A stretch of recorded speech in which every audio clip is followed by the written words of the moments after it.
Boom, we are live, ladies and gentlemen, boys and girls. It is, of course, your boy, Nolan Hawkeye Anthony here. And I got a jam-packed show for y'all today, or over the next week, previewing the Citrus Bowl, Iowa versus SEC opponent, Kentucky. It should be an absolute blast. I'm going to throw some PFF grades in there, team stat comparison, and provide my analysis / eval at the end. But before we get into any of that, I want to mention going to 247hawkeye.com.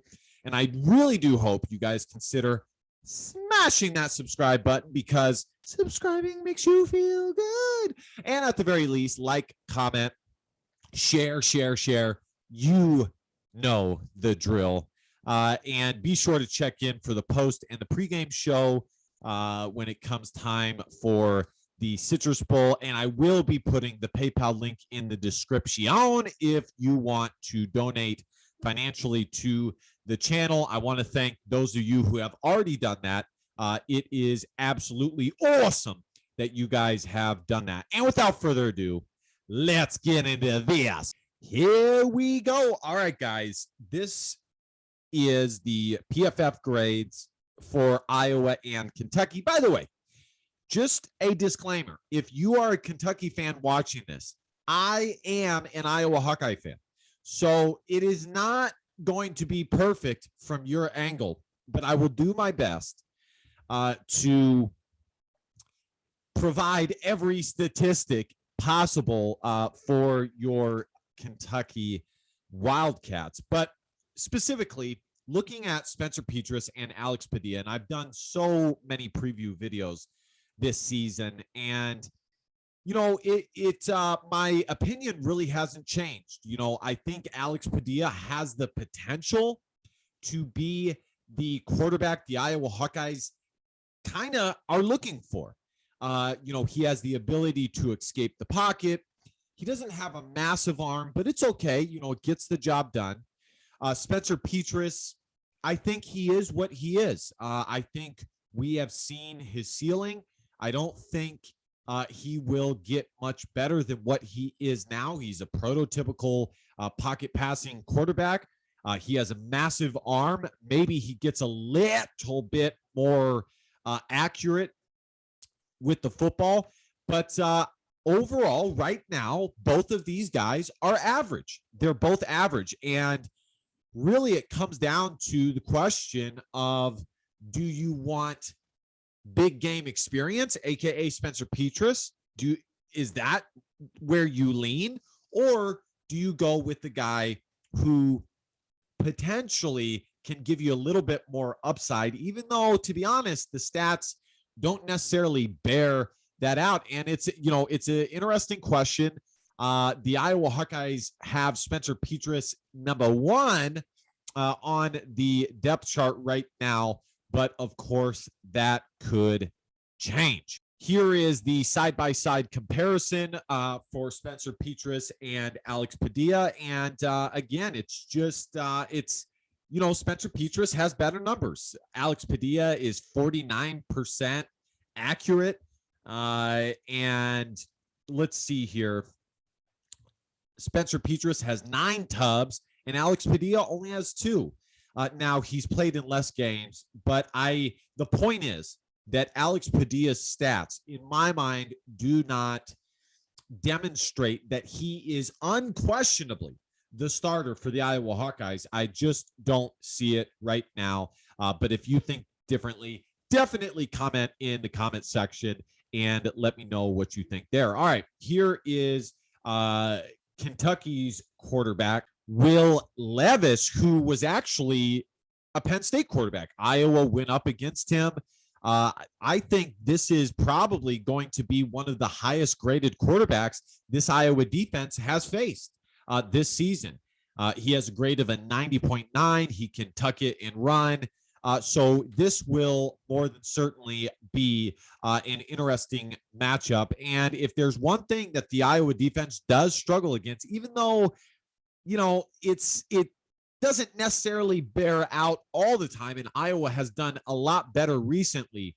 But they do, if there's one thing a mobile quarterback does, at the very least, make the Iowa defense occasionally uncomfortable. So that is definitely a matchup to watch. Next up, we have the wide receivers, and Kentucky, has one of the best receivers in the country in Wan'Dale Robinson. He played for Nebraska, did not work out there.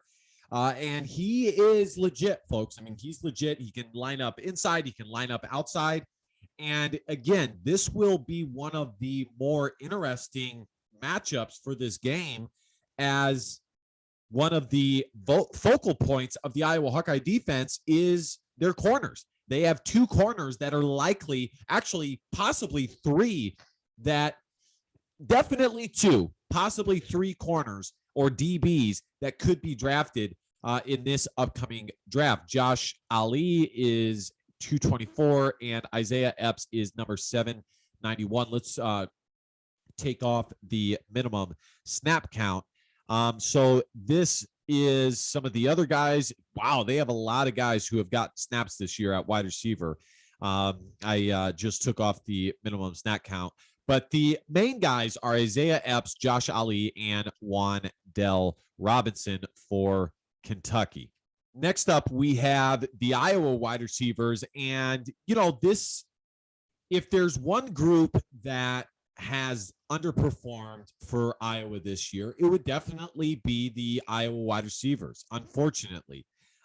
They had high expectations going into the season, as Tyrone Tracy and Nico Reganey and Charlie Jones, all three had considerable game experience, not to mention the talented freshmen coming in for the Iowa Hawkeyes in Keegan Johnson, Brody Brecht, and Arland Bruce. But it just didn't work out this year. Tyrone Tracy has decided to transfer. Desmond Hudson has decided to transfer. Not only did Tracy decide to transfer, but he transferred to one of Iowa's nemesis, or what is that word? Nemesis. In Purdue. It wasn't necessarily surprising, but as a former Division I water polo player myself, I don't think I would transfer to the enemy, but that was his choice. No big deal. It is what it is. And looking at the Iowa wide receiver group, it's not like the talent isn't there. They do have guys capable of making plays. We've seen it, especially from Keegan Johnson. And Charlie Jones is excellent in the return game. He's one of the best return men in the country. He's so good, he's likely to maybe even get drafted just based off of it, in rounds 4, 5, 6, or 7, just based off of that. At the very least, he'll get a shot on an NFL roster. Who knows if he decides to come back to Iowa or not? I think this is one of the rare occasions where Iowa could actually use him coming back without log jamming the position group as a whole when it comes to the younger guys. But for me, it will be interesting to see how much of an improvement Arland Bruce and Keegan Johnson will have made in this last month or so, and perhaps provide us of a glimpse into the future when it comes to the Iowa passing game.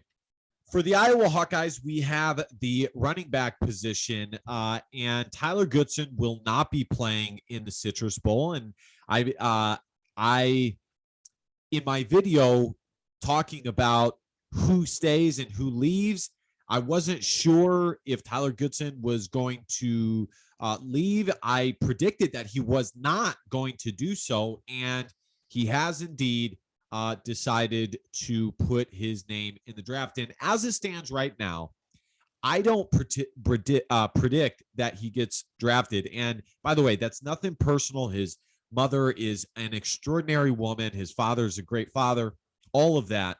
And Tyler Goodson is an awesome dude. It's more regarding just how many other solid running backs will be in this draft coming up. I mean, you look in the Big Ten, And Tyler Goodson probably would have ranked 4th or 5th in the Big Ten alone, not to mention the entire country when it comes to the NFL draft. So we'll see what happens. I definitely think, at the very least, he's good enough, skill-wise and as a young man, to make an NFL roster, which is the ultimate goal anyways. Being drafted is cool, this and that, but the ultimate goal is to make an NFL roster. And I definitely think T. Good has the talent to do so. Now, with that being said, Iowa will have Gavin Williams, Ivory Kelly-Martin, LaShawn Williams, and I would normally say true freshman Devin Hilson, but I don't think the Hawkeyes will use him. I think they're going to use this game to get a really good look at Gavin Williams and LaShawn Williams. I'm excited for this. I like both of those running backs a lot. Ivory Kelly-Martin is considering coming back to the Iowa Hawkeyes. I'm not sure I am massively in favor of that, because the thing is that sometimes you just need to allow your younger guys to develop, and their ceiling may be so much higher. But on the flip side, Ivory Kelly-Martin is still a very talented guy, and I don't think we've seen the best out of him yet either. So it will be interesting to see who gets the bulk of the snaps, what type of running backs Gavin Williams and LaShawn Williams both are, and that is probably the biggest thing I'm looking forward to in the Iowa versus Kentucky matchup.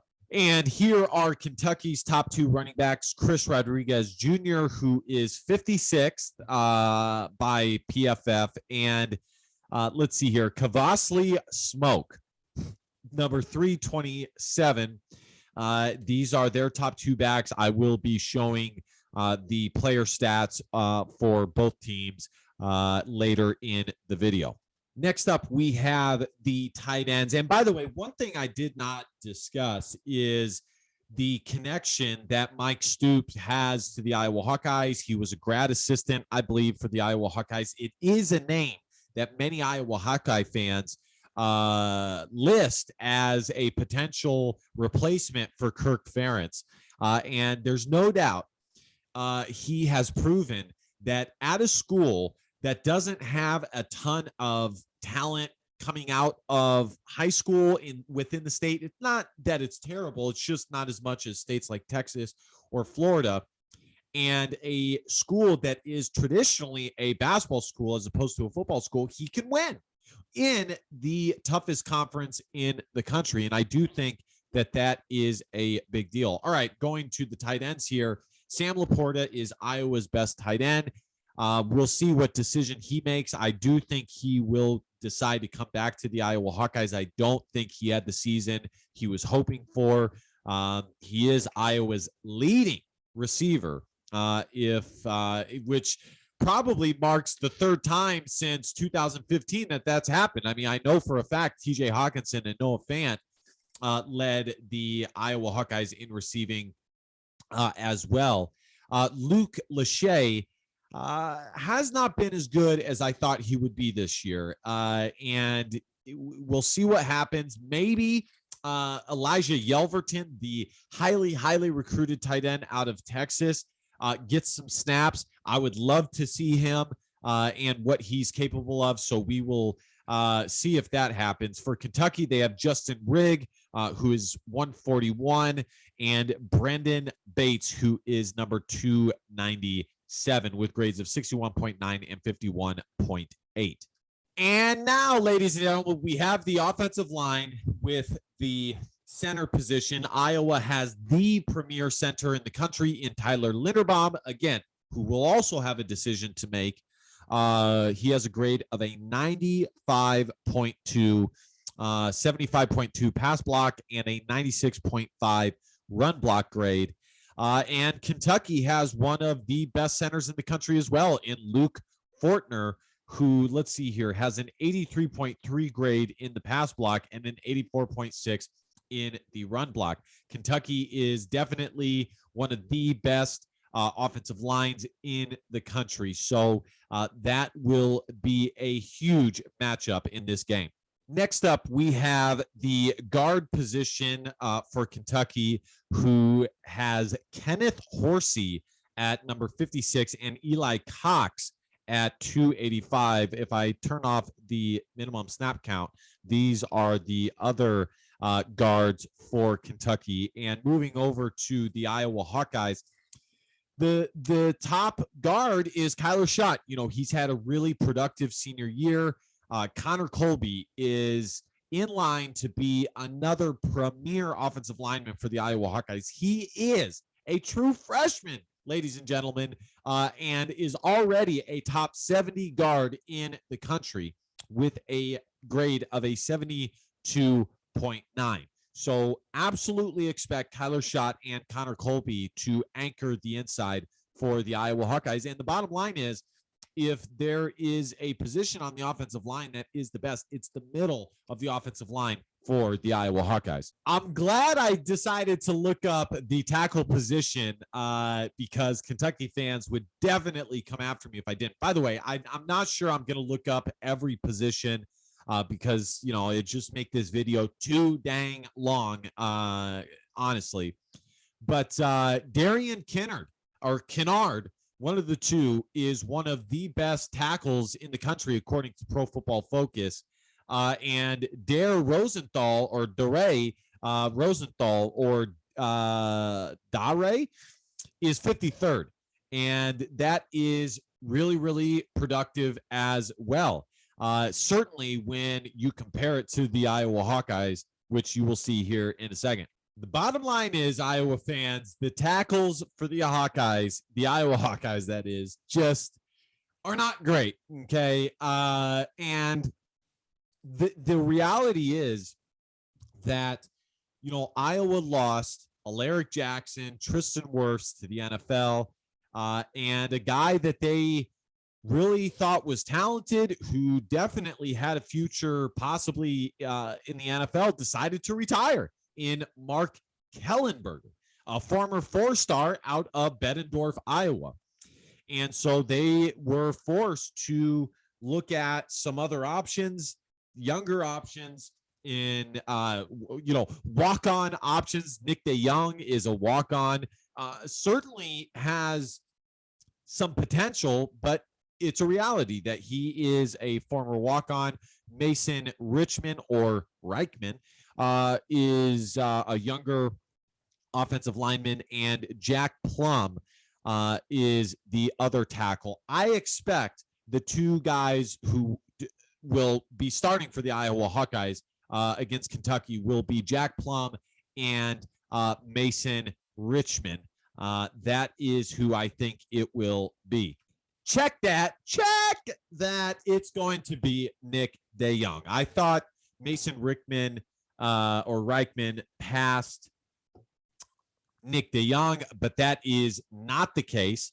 But the good news is that there is help in the waiting in the wings. Okay. Tyler Ellsbury was a highly recruited guy. He might be more of a guard than a tackle. Mason Reichman was also a highly recruited guy.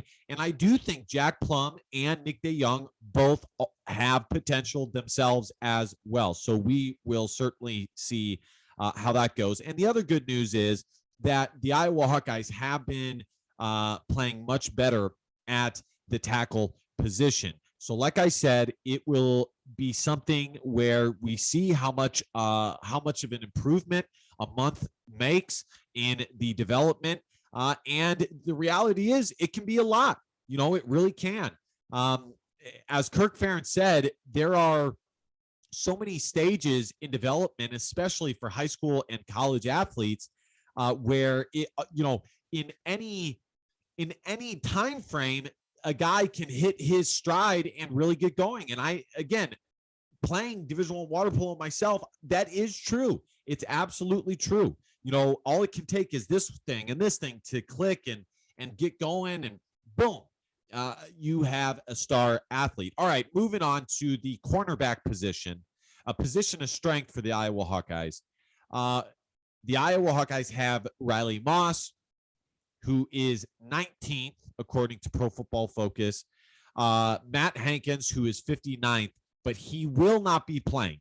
He has an injury, and, it's likely that he wants to start preparing for so I had to crick my neck there, for the NFL draft. I don't know for sure if he'll get drafted, but I think he will. Like I said, I don't know for sure, but I think there's a good chance, at the very least, he'll get picked up due to the legacy of Phil Parker DBs and what Iowa DBs are currently doing in the NFL.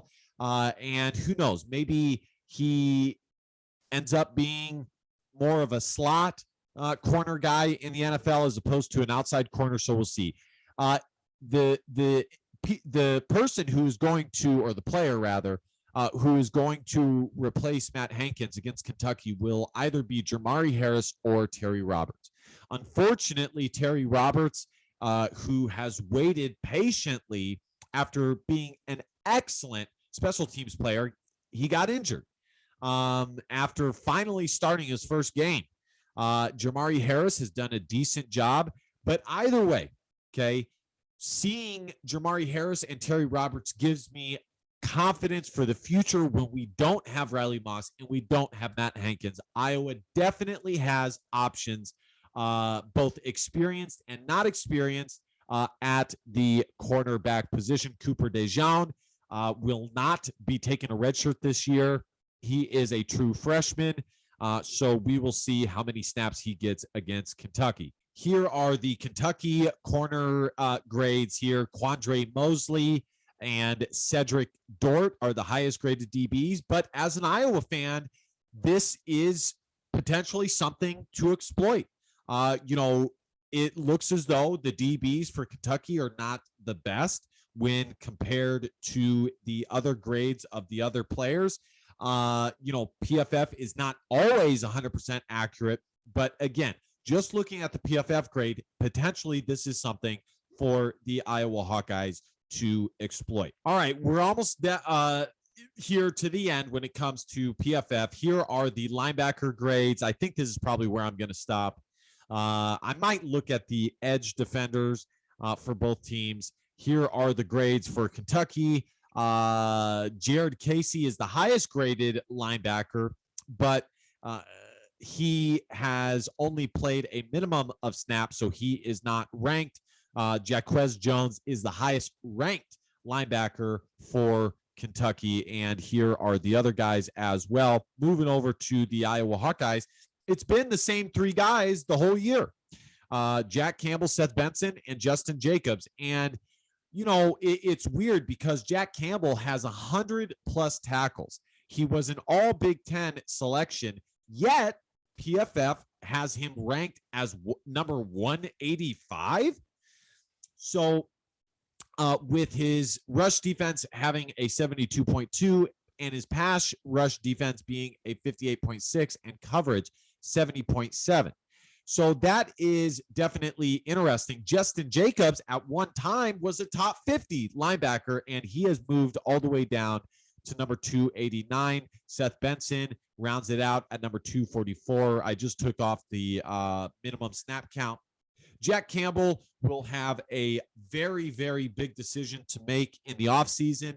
If I had to rank the top 3 draft prospects for guys who have both declared and not declared for the Iowa Hawkeyes, I would say it's Tyler Linderbaum, number 1, Jack Campbell, number 2, and probably Riley Moss, number 3, at corner. So, like I said, Jack Campbell will have a very interesting choice to make.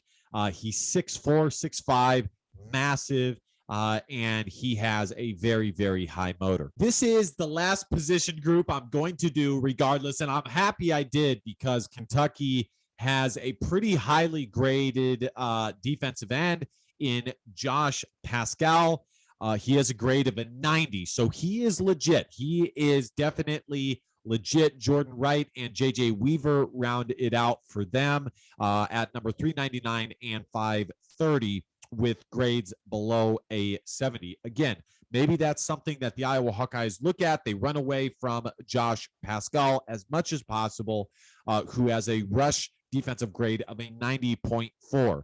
I'm almost sure that that is what they will decide to do. Or what they can do is run to his side as much as possible to get him as tired as they can.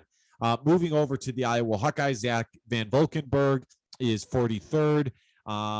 He is a potential NFL draft candidate for the Iowa Hawkeyes. Joe Evans is number 384. I do think Joe Evans could come back to the Iowa Hawkeyes if he wanted to. And John Wagner, he just hasn't had the season I was hoping for. The former four-star recruit out of Dowling Catholic High School in Iowa. He has a terrible grade of a 55.8. So let's see how much improvement he has done or had in a month. The other defensive linemen, the Iowa Hawkeye, or DN, excuse me, are Ethan Herkett, Deontay Craig, and Chris Reams. And I believe they will have all of them available, maybe not Ethan Herkett. So we will see when the time comes there. All right, guys, analysis time. And as I told you, I was going to show you guys the team stats and the player stats. And I'm kind of just going to have it on in the background as I go over this again. For the Iowa Hawkeyes, it is a question of who starts at quarterback. I do think it's going to be Spencer Petras, but I wouldn't be surprised if things are going poorly that the Iowa Hawkeye coaching staff decides to put Alex Padilla in. And I do also think that both quarterbacks are likely to return with the amount of games that they have played and, quite frankly, the uncertainty that the position has. As you guys can see here, rushing, Tyler Goodson, T-Good, ended up still having 1,000 yards on the season. Gavin Williams had 207 yards. Ivory Kelly Martin had 190. So for me, that is probably the most interesting thing I will be watching is the Iowa running game. Who takes over the mantle after Tyler Goodson? Gavin Williams has looked good. He is averaging 2 yards per carry after contact. So we will certainly see there. Sam Laporta had 548 yards this season, which is good for a tight end. That is excellent. It really, really is. I still do think he decides to return to the Iowa Hawkeyes, but we will see. Keegan Johnson, 352 yards. Nico Reganey, 331 yards, and Charlie Jones, 323. As you can see, there's no elite pass catcher for the Iowa Hawkeyes. Probably the biggest, if you're a Kentucky fan watching this, one of the biggest strengths of the Iowa Hawkeyes is Caleb Shudak and Torrey Taylor. They are ranked as one of the top 5 units when it comes to the kicking game and the punting game in the country. I'm going to see if I can pull it up here. I mean, look at this. Iowa has the second best special teams unit in the country, according to Football Outsiders. Got a little ad there. I'm going to see if I can find Kentucky. But again, if you're a Kentucky fan, Iowa has won at least one game, maybe even more than that if you combine it, due to their special teams. And it's every phase. It's kick and punt returns. It's kicking. Caleb Shudak is a potential NFL kicker. Torrey Taylor is one of the best punters in the entire country. Kentucky, or no, that's Western Kentucky. Iowa definitely gets it done in the special teams portion of the game. And again, if you're a Kentucky fan, that is definitely some interesting info to know. I finally found Kentucky number 60 and in the country, according to Football Outsiders, when it comes to the special teams grades. And, the interesting thing is so many fans dislike the special teams. They don't think it matters, but it does. It really does. I think special teams is a must, as it is the great equalizer for teams who are maybe not as talented. If you can be if you can be a team who is disciplined and really just try and make plays on the special teams unit, you can do a lot of good. You really, really can. Looking at the game preview by ESPN, Kentucky is 22nd in the country with a 9-3 record. Iowa is 10-3, ranked 15th in the country. Man, it would be huge if for both teams, if Kentucky could be a 10-win team, and for Iowa, if they could be an 11-win team. That would be huge. ESPN gives the Power Index gives Kentucky a 52.8% chance to win this game. I think a lot of fans from both teams are going to travel to this game. Both fan bases travel really well. This will be a packed game. That's at least what I expect.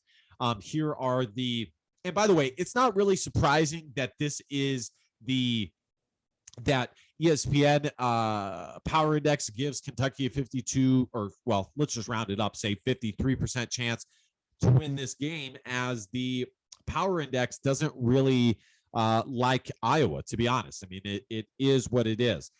Here are the side-by-side comparison for the players. Let me see if I can zoom that in for you. I don't think I'm going to rehash it for you, but you guys can see it there. All right.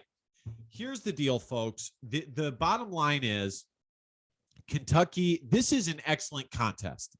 I think these are two very equal teams with stout defenses, solid offensive lines. You know, Iowa's offensive line was very shaky early on in the season, and they ended up being considered or graded as a top 5, top 7 offensive line unit in the country.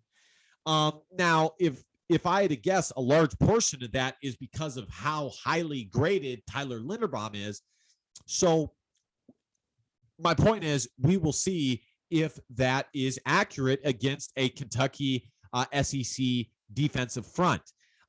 Like I said, this is an excellent matchup. You have the connection with Mark Stoops to Kirk Ferentz and the Iowa Hawkeye football program.